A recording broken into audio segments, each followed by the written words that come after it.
So yeah, I couldn't fit all the traces on a 2-layer PC board, so I had to switch to 4-layer. On the original, they're using traces that are skinnier than what JLC PCB can manufacture, and they were squeezing 2 traces between each of these through-hole pads on the ISA connectors on the original expansion riser, and I can't do that. So yeah, switching to a 4-layer board does make it a good bit more expensive. Like the bare PC board is like $10 instead of $2, but I guess that's alright. It solved a lot of problems. Everything, like all the bus routing just happened down here, pretty much out of the way. It would have been nice if I could have kept some of these vias on down in here, but there just wasn't room. But I mean, it freed up so much space that I'd taken out one of these LS245s that was buffering some control signals and some address lines for the ISA bus here, and I think if I redo some of these traces that I just put in here for this lower byte and the ROM here, I can put that buffer back in here and have all of those like an honest to God, like legitimate 16-bit IDE interface with everything buffered that should work fine. Basically a copy of that card out of the ProLinia.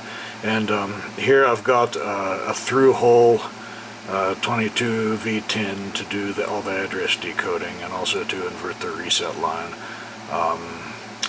That's good that I was able to fit a through-hole one on there, because that means we can pull it out of the socket and reprogram it if there are bugs. And I've even got a configuration jumper block down here.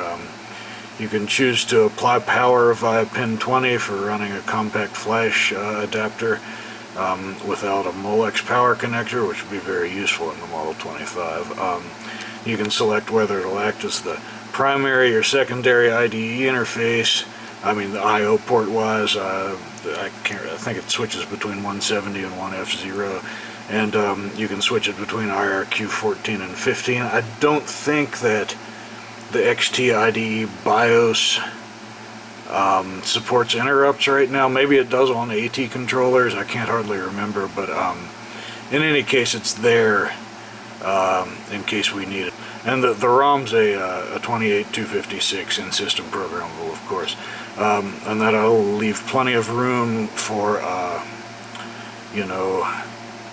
the BIOS growing in the future as features are added to it. And also, like, the entire upper half of that ROM will probably never be used, so it would technically be possible to put like a PXE boot ROM up there in the upper half of that ROM too, I think.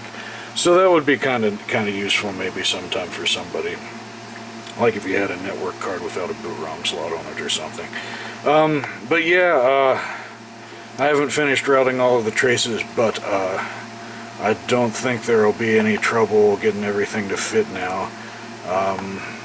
It looks it's looking pretty keen. Of course, I don't have 3D models for the ISA connectors, but everything else is there, and I've done a little measuring, and I'd extended this bottom tab here down a little bit just to maximize my available PC board space. But I don't think I'll need it that low. I can probably move those jumpers back up a little bit and cut that off flush with the bottom of the edge connector.